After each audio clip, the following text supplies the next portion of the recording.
The autumn sunlight streams through my windows, creating golden patterns across the dining table I spent 3 hours arranging. 24 place settings with vintage china I collected over months. 24 crystal glasses catching the light. 24 empty chairs. My phone chimes again. The sound pierces the silence like an accusation. I've been avoiding it for the past hour, but the notifications won't stop. With trembling fingers, I pick it up. The weight of it suddenly unbearable. The screen illuminates with a flood of social media alerts. And there they are, all of them. Mom and Dad beaming beside Brandon in what must be his new apartment. Aunt Susan raising a champagne flute. Uncle Robert with his arm around my cousin Melissa. Grandmother looking frail but happy in the corner of the frame. My mother's caption reads, "So proud of our boy's first home purchase. The Taylor family is celebrating Brandon's big milestone." I swipe to the next photo. More family, more smiles, more champagne. Then a video starts playing. Brandon, his perfectly white teeth flashing as he laughs with two of our cousins. Macy's always showing off with her fancy renovation posts. Today is my day. The phone slips from my hand, clattering onto the table. I press my palm against my mouth, but it doesn't stop the sob that escapes. Tears blur my vision as I stare at the untouched appetizers. The wine I splurged on because Dad loves a good Cabernet. The homemade rolls cooling in their basket. Just hours ago, I was humming as I moved around this kitchen. I woke before dawn, too excited to sleep. The morning light had barely touched the old oak floors as I reviewed my handwritten checklist. The invitation sent weeks ago promised a 2 p.m. celebration of my first home. This 1,920 seconds. Craftsman. I'd poured my savings and 9 months of sweat equity into restoring. "You're going overboard again," Rachel had said, watching me arrange flowers in the vintage blue vases I'd collected specifically for this day. But her smile was kind as she helped me polish the silverware that once belonged to my grandmother. "I want everything to be perfect," I'd explained, adjusting a napkin for the 4th time. Mom said the house was too small when I bought it. Dad thought the neighborhood was questionable. "I need them to see what I've created here." Rachel had squeezed my shoulder. "They should be proud of you regardless." The first sign of trouble came at 1:45 p.m. A text from Mom. "Running a bit late. Start without us." By 3:30, my co-workers Jane and Peter had arrived. My elderly neighbor, Mrs. Eleanor, brought homemade pie. 3 friends from college showed up with wine and heartfelt hugs, but no family. By 4:15, I'd called my parents 7 times straight to voicemail. Brandon wasn't answering either. My text to aunts and uncles went unread. At 58, Aunt Susan finally answered. "Honey, aren't you coming to Brandon's house warming?" she asked, the background noise nearly drowning her voice. "He bought an apartment downtown. Everyone's here celebrating. Your parents said you knew." My throat tightened. "Brandon rents his apartment. He didn't buy anything." A pause. "Well, that's not what he told everyone. Anyway, he scheduled this last week. Said it was important to him. I sent invitations to my housewarming a month ago. I whispered today at 2 o'clock. Another pause. Longer this time. "Oh dear. Well, we're all here now, but maybe you could stop by later, after your little gathering." I hung up. Now I sit surrounded by empty chairs, meant for people who chose not to come. The loyal 7 who did show up exchange worried glances across the table, laden with cooling food. Mrs. Eleanor, 83, and sharper than most people half her age, rises from her chair. She lifts her glass, her gaze steady and fierce. "Don't let empty chairs steal your joy, dear. Today is Macy's day. Kai." The others raise their glasses. Rachel leans close, her voice soft against my ear. "This is your real family, Macy, the ones who choose to be here." My phone lights up again. Mom calling. 7 pairs of eyes watch me, concern etched across their faces. I silence the ringer with one decisive movement and raise my glass to Eleanor's toast. "Not today," I say, my voice steadier than I expected. "Today is about the people who showed up." 3 hours later, the last guest waves goodbye, disappearing into the darkness beyond my porch light. Only Rachel remains, helping me wrap leftovers that will feed me for days. A bitter reminder of the empty chairs. "You should stay at my place tonight," Rachel says, sealing another container. "We'll drink wine and watch terrible movies until we fall asleep." I shake my head. I need to be here. This is my home. The word catches in my throat. Home. The concept feels both powerful and fragile after today. The doorbell rings its chimes, slicing through at the quiet house. Rachel and I exchange glances. I'll get it, I say, wiping my hands on a kitchen towel. I open the door to find my mother, Linda Taylor, standing on my porch. Her pearl earrings catch the light as she looks past me into the house, scanning what she can see of my living room. May I come in? She asks, not waiting for an answer. As she steps forward, I step aside, my stomach tightening. She walks through my entryway, her eyes traveling over the refinished hardwood floors. The original crown molding, I spent weeks restoring the vintage light fixture I hunted down at 3 different antique stores. It's nice, she says with a slight purse of her lips, smaller than it looked in pictures. It's... The familiar sting of her dismissal burns through my chest. Rachel appears in the doorway between the kitchen and living room, her presence a silent support. Mom, why are you here? I ask. Linda drops her purse on my sofa and turns to face me. Honestly, Macy, I don't understand why you're making such a big deal about today. You're always competing with Brandon, making him feel small. He's finally doing something positive with his life, and you couldn't even show up to support him. The audacity of her statement leaves me momentarily speechless. Rachel's sharp intake of breath is the only sound in the room. I couldn't show up. I finally managed because I was here hosting my own housewarming that I invited all of you 2 weeks ago. Well, these things happen, she says with a wave of her hand. You know how busy we all are. Brandon only decided on his housewarming a week ago. He was so excited about it. I feel something shift inside me a week ago. But my invitations went out 4 weeks ago. Linda busies herself adjusting a pillow on my sofa. Brandon has been going through a rough patch. When he told us he was hosting a little gathering, we thought it would be good for him. Give him some confidence. He told you it was a rental apartment. Not a purchase, right? I ask, my voice steadier than I feel. Linda's fingers freeze on the pillow. Well, you know how your brother is with details. What matters is that he's finally taking some initiative. Mom, I say slowly, realization dawning. Did you know Brandon scheduled his party on the same day as mine? Her silence answers my question more clearly than words could. You knew, I whisper. You all knew. And you helped him pretend he bought a place when he's just renting. The betrayal slices deeper than I thought possible. You staged a fake celebration to deliberately overshadow mine. Now you're being dramatic. Linda straightens, her defense mechanism kicking in. Not everything is about you, Macy.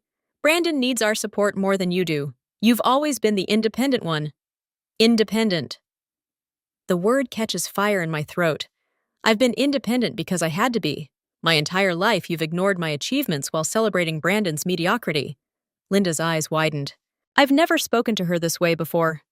When I made the honor roll, you were too busy at Brandon's average football games to attend the ceremony.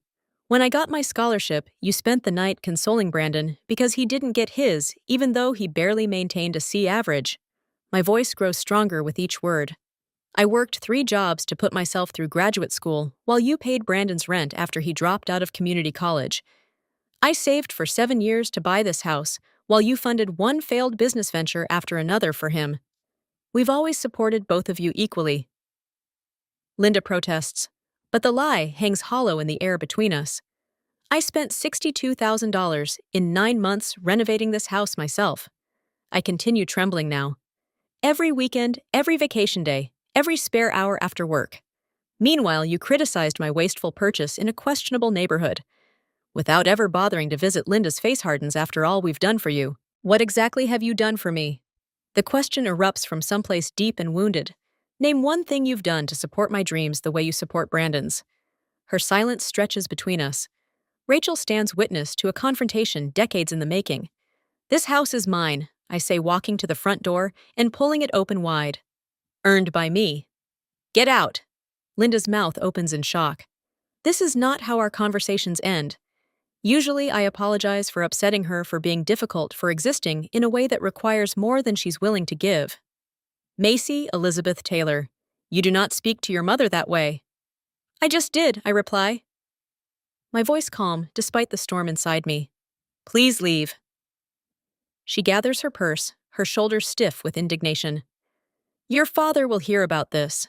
I'm sure he will. As the door closes behind her, I lean against it, feeling both hollow and somehow fuller than before. Rachel approaches quietly, wrapping her arms around me. I'm proud of you, she whispers. Morning sunlight streams through my kitchen windows when the doorbell rings again. I've barely slept replaying last night's confrontation in endless loops. When I open the door, my father, Charles Taylor, stands on the porch alone, his tall frame slightly stooped, his expression uncharacteristically uncertain. "May I come in?" he asks softly. I step aside wordlessly. Unlike my mother, he pauses in the entryway, taking in the details of my home with genuine attention. "Could I see it?" he asks. "The house, all of it." I lead him through each room. The kitchen with its restored original cabinets, the living room with built-in bookshelves I sanded by hand, the office where I work remotely 2 days a week, the guest bedroom that Rachel helped me paint a soft sage green. In my backyard, he stops by the vegetable garden beds I built last month. "You did all this yourself?" he asks. "Most of it," I answer. "Friends helped with the bigger projects." He nods slowly. "It's beautiful, Macy. You've created something special here." The compliment, the first genuine one I can remember from him, lands awkwardly between us. "Brandon told everyone he bought the place," he says suddenly. We knew it wasn't true. The confirmation of their deliberate deception still stings even though I already knew. "Your mother is very upset," he continues. I recognize the familiar pattern, the attempt to reestablish control through guilt. "Perhaps if you apologized, we could put this behind us." "I won't apologize for telling the truth," I reply, "or for expecting basic respect." His expression hardens slightly. "You know, Macy, we're not getting any younger in our estate." "I don't need your money," I interrupt. "I never did." Something shifts in his face. Anger, perhaps, at losing the leverage he thought he had. But in that flash of emotion, I see something else. The pattern that has defined my entire life. "You gave Brandon 3 business loans," I say quietly. The sports equipment shop that closed in 6 months. The food truck he sold after 3 weeks. The investment scheme was actually a pyramid scheme. "He has potential," my father replies automatically. "He just needs support to find his way." And what about me? Did I ever have potential worth supporting? His silence speaks volumes. A car pulls into my driveway. Rachel emerges with an older woman I recognize as her friend, Dr. Elaine Foster. Behind them, Mrs. Eleanor parks her ancient Buick, stepping out with a covered dish in her hands. My phone chimes with messages from coworkers who attended yesterday, sending photos and supportive texts. "I should go," my father says, watching the arrivals with a frown. "Your mother expects you to call and apologize. The family has been through enough drama. You can't threaten me with family estrangement when that's already my reality." I reply, walking him to the door. He pauses on the threshold. "This isn't how family treats each other, Macy." "I know," I say quietly. "That's the problem." As the door closes behind him, I lean against it, exhaling slowly. Dr. Foster approaches her kind eyes, assessing me with professional interest. "That's the first step," she says gently, recognizing the pattern. The little red notification dot on my Instagram app has been haunting me for 7 days. Every time I unlock my phone, it stares back, daring me to peek at the damage my family continues to inflict.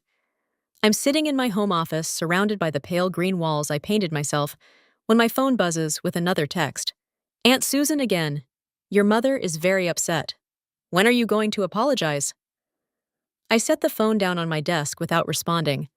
The wooden surface still smells faintly of lemon oil from yesterday's polishing. Through the window, I can see the maple tree in my backyard, its leaves turning golden in the October sunlight.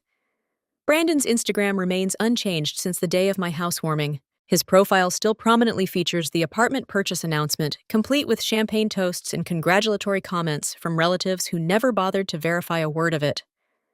"Enough," I whisper to the empty room. I pick up my phone and open my camera roll.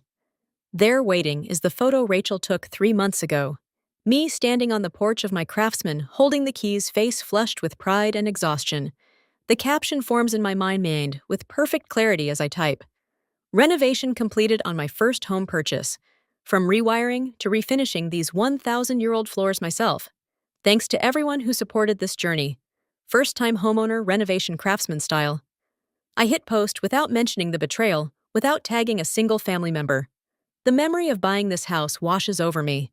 Working 60-hour weeks between my data engineering job and weekend freelance coding. Living in a studio apartment with furniture from college to save every possible dollar. Losing 3 homes in bidding wars before finally getting the call about this craftsman that needed too much work for most buyers.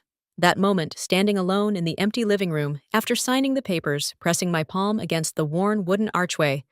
No parents to celebrate, with no brother to help move furniture. Just me, a set of keys and a house that needed as much care as I did. How different from Brandon's situation, the downtown apartment our parents helped secure with first and last month's rent, the furniture they purchased, the moving service they paid for. My phone pings with a message from Katie, my father's sister's daughter, and the only relative who seems to see the situation clearly. Thought you should see this. Her text reads, followed by screenshots of the extended family group chat. My stomach tightens as I scroll through the messages. Aunt Susan, the situation with Macy is getting out of hand. Linda is beside herself. Uncle Robert. Brandon says she's just jealous of his success. Always has been. Cousin Michael. We all know Macy's always been difficult. Remember the fit she threw at Thanksgiving when she was 16? The fit they're referring to was my reaction when everyone forgot I'd been accepted to MIT with a partial scholarship. They'd spent the entire dinner discussing Brandon's C+ average in high school math. More screenshots follow, revealing the family mythology I've been battling my entire life. Macy the troublemaker. Macy the overly sensitive. Macy who needs to try harder to get along. The weight of their collective dismissal feels like concrete hardening around my chest. Later that day, Dr. Foster's office smells like sandalwood and old books. The leather chair moved slightly as I shift my weight, recounting the family chat messages. The golden child versus scapegoat dynamic is textbook in your family structure. She says, her voice gentle, but matter of fact. Brandon has been positioned as the one who can do no wrong, while you're assigned the role of the one who can never do enough. I've suspected this for years, I admit. But seeing it spelled out in that group chat, it's like they're living in an alternate reality. Dr. Foster leans forward slightly. What would your life look like if you stopped seeking their approval? The question hangs in the air between us. For a moment, I can't breathe. I'd be alone, I whisper. Finally cut off completely. Are you sure? She gestures toward the window. From what you've told me, you have Rachel, your colleagues, your neighbor, Mrs. Eleanor, people who choose to see you clearly. I consider this, but they're not family, aren't they? Dr. Foster asks, her eyes kind. What makes someone family? Macy? The question follows me home, echoing as I pull into my driveway. Rachel's car is already parked out front. Along with 3 others, I recognize coworkers from the office. Paint cans and rollers visible through their car windows. Surprise Rachel calls from the porch, gesturing to the group behind her. Painting party for the guest bathroom. We brought pizza and wine too. Inside, Mrs. Eleanor is already there, arranging flowers in a vase on my dining table. I brought cuttings from my garden, she explains, and I want to show you how to prune those rose bushes out front before winter. My grandmother taught me, and someone should know these old techniques. Over the next 2 weekends, the house fills with more than paint fumes and sawdust. Laughter echoes through rooms that once felt hollow with expectation. My coworkers Jane and Peter become regular dinner guests. Mrs. Eleanor teaches me her grandmother's secrets for growing the perfect tomatoes next spring. The doorbell rings on a Wednesday evening as I'm cooking dinner. Through the frosted glass, I recognize Brandon's silhouette. Immediately, the confident stance, one hand casually in his pocket. When I open the door, his smile is as practiced as ever.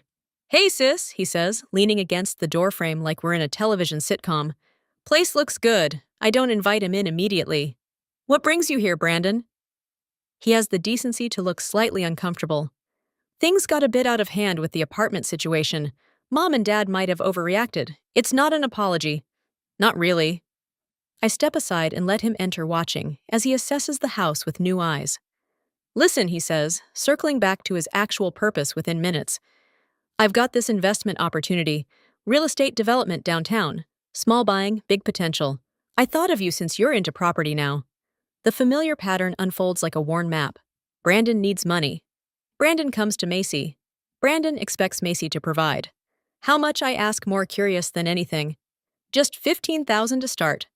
I'd pay you back once it takes off, like the business loans from our parents that were never repaid, like the temporary stay in his first apartment that they ended up financing for 2 years.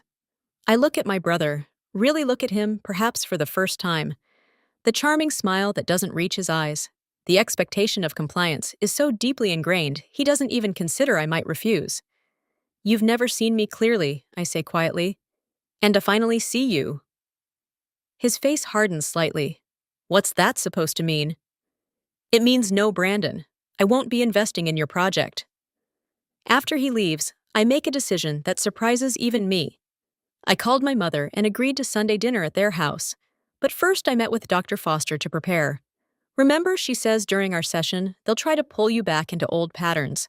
You don't have to respond the way you always have. Rachel will be waiting nearby, I tell her just in case. Good. What boundaries are you establishing before you go? I count them off on my fingers. I'll leave if they belittle my house or my choices. I won't discuss lending money to Brandon. I won't stay longer than 90 minutes. Dr. Foster nods. And what's your purpose in going? To see if honesty is possible, I reply. To see if there's anything worth salvaging. Sunday arrives cold and clear. I park in front of my parents' suburban home, its perfect lawn and matching porch furniture a stark contrast to my eclectic craftsman. Taking a deep breath, I walk to the door. The silence when I enter the dining room is deafening. Brandon attempts a joke that falls flat. My father clears his throat repeatedly. My mother busies herself with serving dishes, avoiding eye contact. Thank you for coming, Macy, my father finally says. I take my seat at the table. I'm here to see if honesty is possible. The words land like stones in still water. No one seems to know how to respond to direct communication. We make it through most of dinner with strained small talk about weather and neighbors. My mother asks about my job, but interrupts before I can fully answer. My father inquires about the house, but winces when I mention the new water heater I installed myself. The tension breaks when my mother sets down her fork with a sharp click against fine china. I don't understand why you had to buy such an expensive house. She says all that money when you could have had something more reasonable like Brandon did. The lie hangs in the air between us. I stand up slowly, a napkin placed carefully beside my hale meal. I didn't come for more lies. I say, my voice steadier than I expected. Macy, please. My father pleads, also rising. Family should forgive each other. I look at him directly, then at my mother, then at Brandon, who won't meet my eyes. Family should be worth forgiving first. The door closes behind me with quiet finality as I step into the cool evening air, breathing deeply for what feels like the first time in years. The morning sunshine spills across my kitchen counter as I arrange fresh-cut dahlia in the blue ceramic vase Eleanor gifted me. Through the window, I can see my garden coming alive. 3 months of determined work transforming what was once barren dirt into something beautiful. The roses climb their trellis with quiet determination, mirroring my own journey. These Sunday dinners are becoming quite the tradition. Eleanor calls for my porch where she's setting out her famous apple cobbler. At 83, she moves with surprising agility, refusing any help. Best day of my week, I answered, meaning it. The house feels different now, fully mine in a way it wasn't before. The dining room table that once displayed my family's absence now regularly hosts laughter. Rachel brings board games. Peter from work brings his guitar. My colleague Samantha brings her daughter, who chases fireflies in the garden at dusk. I've grown comfortable with the rhythm of limited family contact. Dad calls occasionally, awkward but trying. Mom sends formal texts about neighborhood events I never attend. Brandon sends nothing, which is its own kind of peace. Until today. My phone vibrates against the countertop. Rachel glances over from where she's chopping vegetables. Your face just did that thing, she says. I turn my phone toward her. On the screen, Brandon's social media announcement glows. She said, yes, Jennifer made me the happiest man alive, engaged, finally found the one. The photograph shows him beaming beside a pretty blonde woman, her left hand prominently displayed with what appears to be a diamond large enough to require its own zip code. Wow. Rachel says, didn't they just start dating last month? 5 weeks, I confirm, scrolling to read the comments.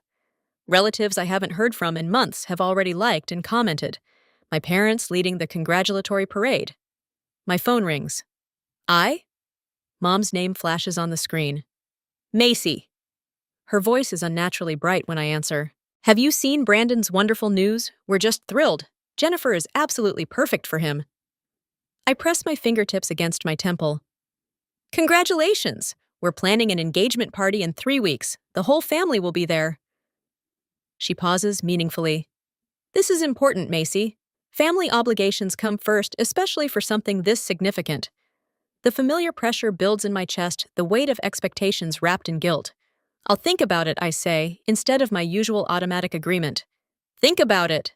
Her voice rises. This is your brother's engagement after everything we've done for you. I need to go, Mom. Sunday dinner guests arriving. I end the call before she can respond. My hands surprisingly steady. Within the hour, my phone fills with messages from aunts, uncles, and cousins, all variations on the same theme. Family comes together for important moments. Your brother would be there for you. Time to put differences aside. The most telling comes from Aunt Susan.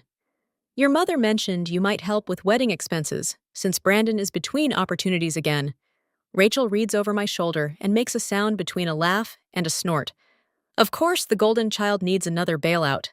Dr. Foster's guidance from our last session echoes in my mind. You don't need to respond to every crisis. Selective engagement protects your peace. I craft one careful message and send it to Brandon. Congratulations on your engagement. I wish you both happiness. Nothing more, nothing less. The others receive variations of thank you for letting me know. I'll consider my schedule when the invitation arrives. Look at you setting boundaries like a champion, Rachel says, squeezing my shoulder. Dr. Foster would be proud. I agree. Surprised by the lightness in my chest where dread usually lives. Sunday dinner unfolds with the comfortable familiarity of the chosen family. Eleanor tells stories about her late husband's gardening disasters. Peter plays a new song he's working on. Rachel teases Samantha about her crush on the new IT director. No one mentions weddings or family obligations or my duty to show up and pretend. No one suggests I should help pay for someone else's celebration. No one questions my worth. 2 days later, an unfamiliar number appeared on my phone. Is this Macy? It's Jennifer, Brandon's fiancée. My grip tightens. Yes, I hope this isn't inappropriate, but I'd like to meet you. Just us. Her voice lacks the polished charm Brandon typically seeks in women. There's something refreshingly direct about her. May I ask why May?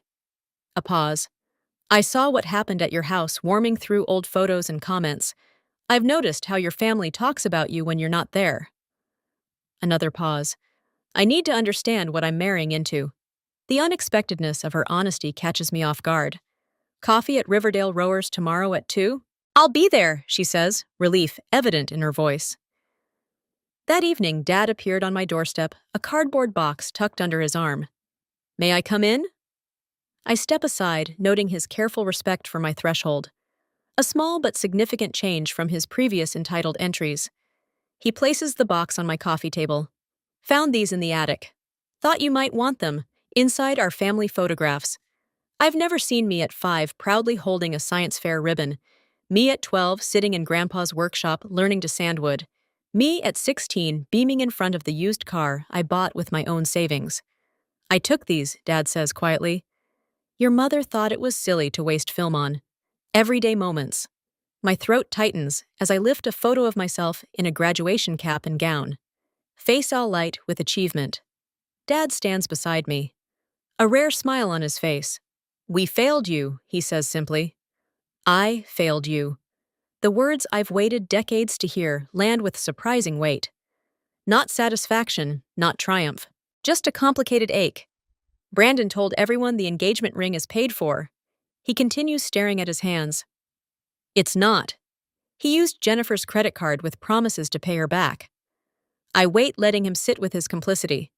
Your mother wants me to convince you to attend the engagement party, to bring a generous gift. He meets my eyes directly. She doesn't understand that things have changed. Outside in my garden, Eleanor's wind chimes signal a shifting breeze. Some things have changed. I agree. Some haven't. Dad nods, understanding the boundary. He stands to leave, pausing at the door. The house looks beautiful, Macy. You've built something real here. 2 hours later, Mom arrives unannounced, barging in with familiar entitlement. This ridiculous distance has gone on long enough. She announces, you will attend Brandon's engagement party and behave like family, or you won't be family. It's that simple. The threat that once would have devastated me now feels strangely powerless. That's not a choice you get to make anymore, I tell her, my voice calm, her face reigns. After everything, I'll decide about the party on my own terms. You can show yourself out. The following afternoon, Jennifer and I sit in the corner of Riverdale Rowers. She's nothing like Brandon's usual girlfriends. No artificial polish, no calculated charm. My parents divorced when I was 12, she explains, stirring her coffee. My father was like Brandon in many ways, charming always, the victim, never responsible.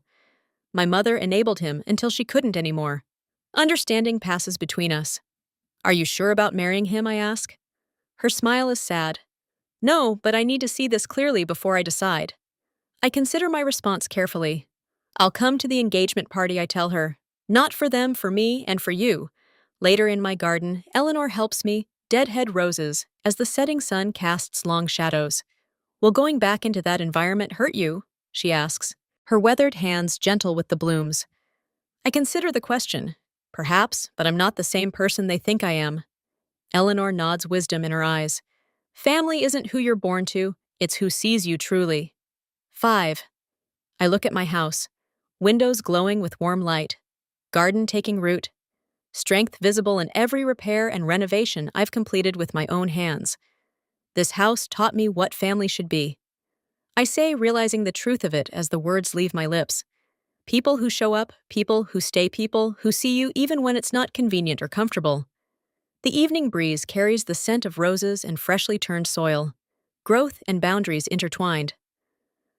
On the engagement day, the cream-colored walls of the Westbrook Country Club blur past as Rachel and I walk through the entrance. The weight of my decision to attend Brandon's engagement party sits heavy on my shoulders, but my spine remains straight, my chin lifted. You look stunning, Rachel whispers, squeezing my hand. Simple elegance beats showing off any day. I chose a forest green dress that skims my figure without drawing attention. No statement jewelry, no elaborate hairstyle, just me unadorned and unapologetic. The murmuring stops as we enter the main reception area. Relatives freeze mid-con conversation drinks, hovering near lips. Some nod awkwardly, others look away. I spot Aunt Susan whispering behind her hand to Uncle Robert, their eyes darting in my direction. Brandon stands near the gift table, his smile faltering as he notices me. He clearly expected an empty chair with my name on it. Another opportunity to paint me is the difficult one. Jennifer waves from across the room, relief washing over her face. My parents approach with practiced smiles that don't reach their eyes. Mom's relief quickly morphs into something sharper, more calculating. Dad shifts his weight from one foot to the other, his standard response to impending conflict. You came, Mom says, her voice pitched for the benefit of nearby relatives. How thoughtful. Wouldn't miss it, I reply, keeping my voice light. The weight of unsaid words hangs between us. 20 minutes pass in small talk with distant relatives who suddenly find the weather fascinating. I stand at the refreshment table, sipping sparkling water, when Mom materializes beside me. Listen carefully, she hisses, face arranged in a pleasant smile for onlookers. Don't mention your house tonight. This is Brandon's moment. The old pattern tries to reassert itself. Linda dictates. Macy complies. Dad hovers nearby, his expression torn between intervention and preservation of the precious family peace. Mom? Not everything has to be about you, she continues, rearranging canopies on her small plate. Just once. Can you let your brother have his moment without competition?